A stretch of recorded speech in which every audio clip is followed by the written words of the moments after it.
Deuxième partie de la correction du DS d'Algo. On est à l'exercice 3, donc manipulation de tableau. Alors dans cet exercice, on utilisera le tableau tab créé dans l'exercice 1. Donc je vous rappelle, c'est un tableau qui contient des valeurs entre moins 20 et 20, mais qui ne peuvent pas être égales à 0. Donc on va déclarer, on va utiliser le tableau dans les variables, mais surtout on ne le re-remplit pas à chaque question. Question 1, proposer un pseudocode qui affiche le nombre de cases du tableau comprise dans l'intervalle 0-10. D'accord, vous avez un tableau de 10 cases. Combien d'entre elles valent entre 0 et 10? Donc on fait un pseudocode, c'est-à-dire qu'on commence par déclarer les variables. La première d'entre elles, c'est le tableau d'entier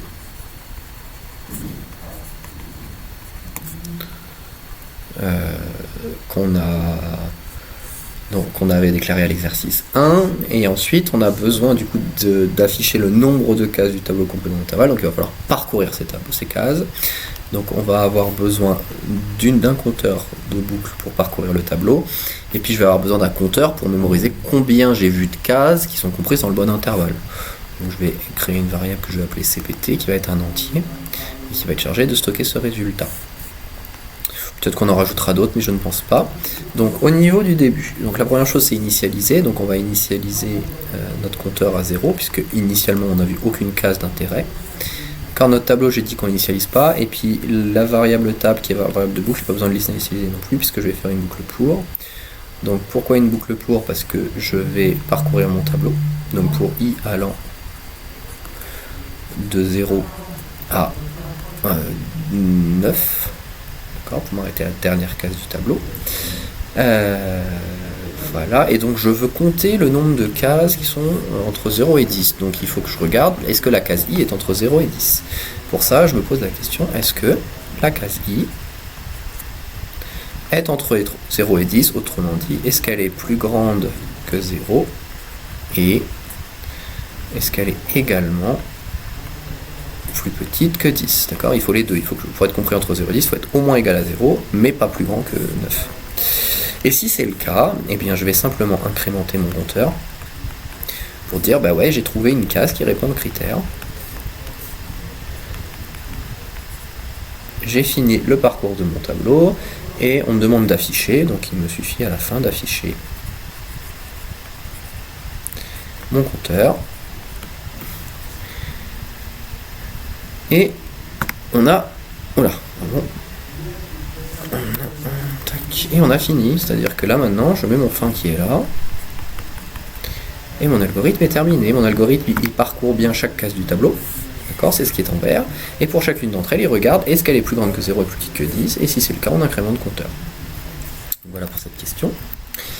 Question suivante, proposer un pseudocode qui affiche la moyenne des valeurs du tableau en ignorant la plus petite d'entre elles. Donc vous avez 10 valeurs, on va faire la moyenne de ces 10 valeurs, sauf qu'on ne va pas tenir compte de la plus petite, et donc en fait on va faire la moyenne de 9 valeurs. D'accord, donc on est encore une fois sur un pseudocode. Donc on va définir nos variables. De quelle variable je vais avoir besoin? Je vais toujours avoir besoin de mon tableau, alors je ne le réécris pas, mais bon, c'est le même tableau que tout à l'heure. Je vais avoir besoin d'une variable qui va me permettre de calculer la moyenne. Donc c'est une moyenne, donc ça va être un nombre réel. Je vais toujours avoir besoin de ma variable de boucle. Et puis, je vais avoir besoin d'une variable qui va me permettre de stocker la valeur la plus petite. D'accord, je vais appeler ça plus petite valeur. Il faut que ce soit bien clair. Et ça va être un entier puisque j'ai un tableau d'entier. Ok, donc peut-être que j'en rajouterai une, mais je ne pense pas. Hop, donc on est parti. Qu'est-ce qu'on fait? On va commencer par initialiser ma moyenne à 0. Et puis je vais initialiser ma plus petite valeur avec la première case de mon tableau. Ou alors, si je veux, je l'initialise avec une valeur très grande de sorte à être sûr de l'écraser. Mais là, le plus simple, c'est de l'initialiser avec la première case du tableau. Comme ça, on est tranquille. Et puis une fois que j'ai fait ça, je parcours chacune des cases de mon tableau. Pour chaque case du tableau, donc pour i allant de 0 jusqu'à 9, d'accord, pour chaque case du tableau, je vais commencer par regarder est-ce que la plus petite valeur de mon tableau se trouve à cet endroit-là. En tout cas, est-ce que dans la connaissance actuelle que j'en ai, c'est le cas. Donc si donc ça c'est un algo qu'on voit souvent, hein. Si la plus petite valeur qui est stockée actuellement est plus grande que la case i de mon tableau, ça veut dire que la case i c'est la nouvelle plus petite valeur.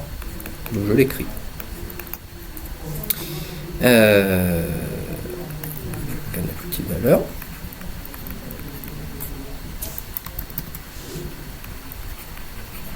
Voilà. Et puis une fois que j'ai fait ça, je vais commencer à construire ma somme. Donc je vais dire que la case i de mon tableau est égale, enfin je vais ajouter la case i de mon tableau à la variable somme. D'accord ? Donc là, on accepte le fait que je vais ajouter la mauvaise case, je vais aussi ajouter la plus petite case, mais vu que je suis en train en même temps de l'identifier, cette plus petite case, à la fin de ma boucle, il me suffira de la soustraire pour m'en sortir. D'accord ? Donc là, j'ai fini mon pour. Ok ? Et donc là, je suis arrivé à un état où, dans somme, j'ai la somme... Ah d'ailleurs, ça s'appelle pas somme, ça s'appelle moyenne, ça. Bon, je vais rajouter une variable supplémentaire qui s'appelle somme pour être clair. Hop. Donc, dans somme, j'ai la somme de toutes les cases de mon tableau. Et dans plus petite valeur, je viens de faire une bêtise. Hop, ça c'est dans l'autre sens. Dans plus petite valeur, j'ai la plus petite case de mon tableau.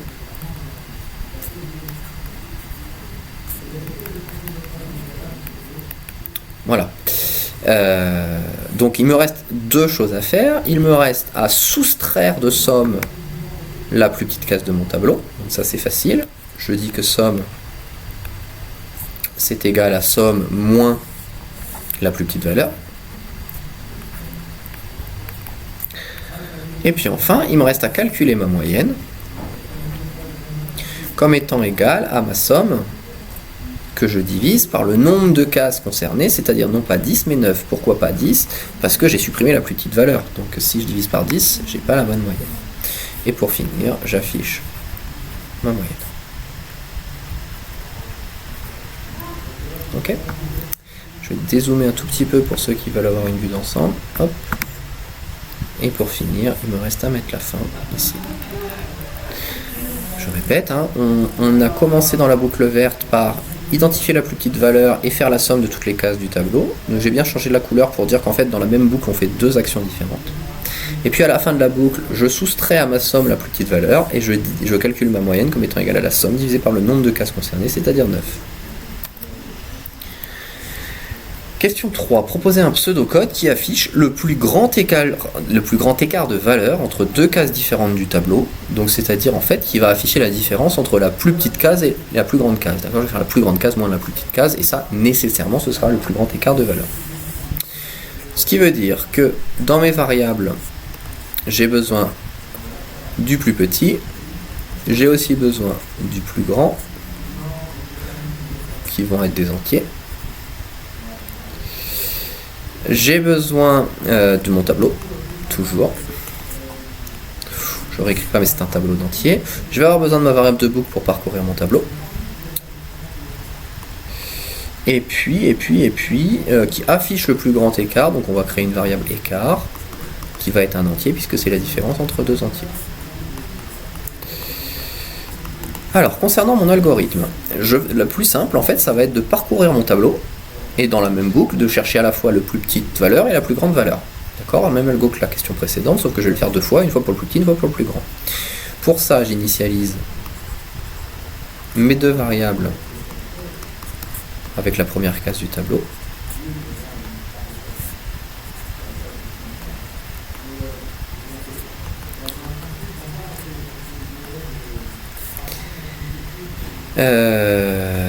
Voilà, et puis ensuite je vais me faire ma boucle pour chaque case du tableau. Alors je peux commencer à 1, pardon, là j'ai fait une petite coquille, si c'est pas 0, c'est pas 1, c'est également 0. Pour i allant, je pourrais commencer à 0, mais autant commencer directement à 1, puisque je viens déjà de prendre en compte la case 0 jusqu'à 9. Et puis là je vais couper en deux morceaux, je vais commencer par gérer la plus petite valeur, donc si tab de i est plus petit que la plus petite, et bien dans ce cas la plus petite c'est tab de i. D'accord, ça vous commencez à le connaître. De la même façon, si... Alors là on va mettre un farci quand même. Hop. De la même façon, si tab de i est plus grand que plus grand, eh bien ça veut dire que mon plus grand c'est tab de i, en tout cas dans l'état actuel de mes connaissances.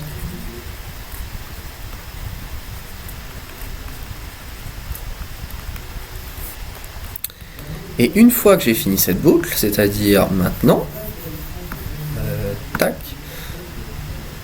une fois que j'ai fini cette boucle, je suis arrivé à la fin de mon tableau, donc je connais la plus petite case et la plus grande case. Il me reste à calculer mon écart, qui n'est rien d'autre que le plus grand moins le plus petit.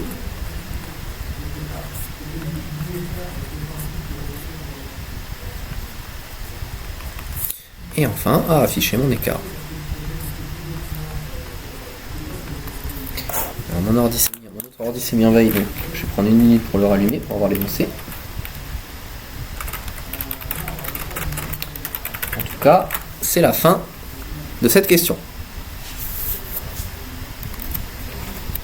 Dernière question de l'examen, qui était évidemment la plus difficile. Proposer un pseudocode qui réorganise le tableau, de sorte que les valeurs négatives soient toutes avant les valeurs positives, tout en conservant leur ordre relatif. Donc vous aviez un exemple qui vous expliquait ce qu'il fallait. Grosso modo, il va falloir mettre toutes les valeurs négatives à gauche, sans les trier, puis toutes les valeurs positives.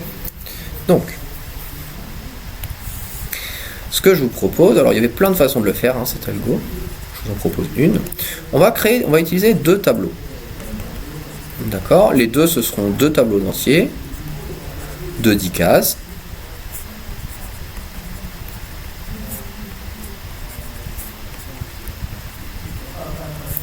Et puis ce que je vais faire, c'est que ces deux tableaux de 10 cases, il y en a un, c'est mon tableau d'entrée, et puis l'autre, ça va être mon tableau qui va me servir à trier les choses. D'accord ? Je vais créer une variable de boucle en nombre entier, et puis on est parti, je pense que c'est suffisant. Donc comment je fais ça ? Je vais parcourir une première fois mon tableau tab à la recherche des cases négatives, puis à chaque fois que je trouve une case négative, je l'injecte dans tab 2. D'accord ? Donc pour faire ça, il me faut une boucle. Pour i allant de 0 à 9, c'est-à-dire pour chaque case du tableau tab, et à l'intérieur de cette boucle, je vais regarder est-ce que la case i est négative. Et si la case i est négative, qu'est-ce que ça veut dire ? Ça veut dire qu'il faut que je la mette dans le tableau 2. Donc il faut que je dise que la case quelque chose de mon tableau 2, d'accord, est égale à la case i de mon tableau tab. Et là où il y a un piège, c'est qu'il faut que ce quelque chose, ce soit pas i, parce que i c'est la variable qui permet de me balader dans tab. Mais si c'est la troisième case de tab qui est négative, il ne faut pas que je mette dans la troisième case de tab 2 la valeur, il faut que je la mette dans la première case. Donc en fait il me faut une autre variable que je vais appeler pose, qui va être un nombre entier, que je vais initialiser à 0, d'accord ? Et puis donc que je vais mettre ici, que je vais mettre ici. Donc à la posième case de tab 2, je mets la ième case de tab. Et puis une fois que j'ai fait ça, il faut que je passe à la case d'après pour mon tableau 2, de sorte à la prochaine fois que je trouve un nombre négatif, ce sera là que je le mets. D'accord ? Voilà, donc là j'ai géré toutes les cases négatives. Donc à la fin de cette boucle, toutes mes cases négatives se trouveront au début de tab 2. Et bien pour s'en sortir, il me suffit de faire exactement la même chose une deuxième fois, mais bien séquentiel, c'est-à-dire j'attends d'avoir fini de gérer toutes les cases négatives avant de gérer les cases positives, et je vais donc faire une deuxième boucle, je vais utiliser la même variable de boucle, il n'y a pas de raison. Je vais faire une deuxième boucle à l'intérieur de laquelle il y aura un deuxième test, qui sera l'inverse du premier. Si tab de i est supérieur à 0, et bien dans ce cas-là, tab 2 de pause, d'accord, j'utilise la même variable pause, puisque on est d'accord qu'en fait c'est séquentiel, je vais mettre d'abord les valeurs négatives, mais ensuite je repars pas de 0, je repars du même endroit, et là je vais mettre que c'est égal à tab de i. Et encore une fois, je passe à la case d'après. Et une fois que j'ai fini ça, à l'intérieur de tab 2 se trouve le tableau tab, qui est composé d'abord des valeurs négatives, puis des valeurs positives. on me demandait de réorganiser le tableau tab. Donc à la rigueur, si je veux être propre, une fois que j'ai fini ça, je vais rajouter une dernière boucle. Celle-là, elle ne vous aurait pas pénalisé si vous ne l'aviez pas fait. Une dernière fois, je parcours mon tableau tab. D'accord ? On est d'accord qu'à ce stade, le tableau table est toujours dans son état initial et le tableau tab 2, il est rempli. C'est-à-dire qu'il a 10 cases de rempli. Et il me suffit de dire que tab de i est égal à tab 2 de i. D'accord ? Donc en fait, je ne fais que copier le contenu de tab 2 à l'intérieur de tab, de sorte que ce soit bien le tableau tab qui ait été trié et pas un autre tableau qui soit le résultat. Puis une fois que j'ai fini ça, mon algo est terminé et mieux, mon examen est terminé. Voilà, donc je vous laisse prendre le temps. N'hésitez pas à mettre sur pause, à digérer tous ces concepts pour bien comprendre ce qui était attendu de vous à cet examen.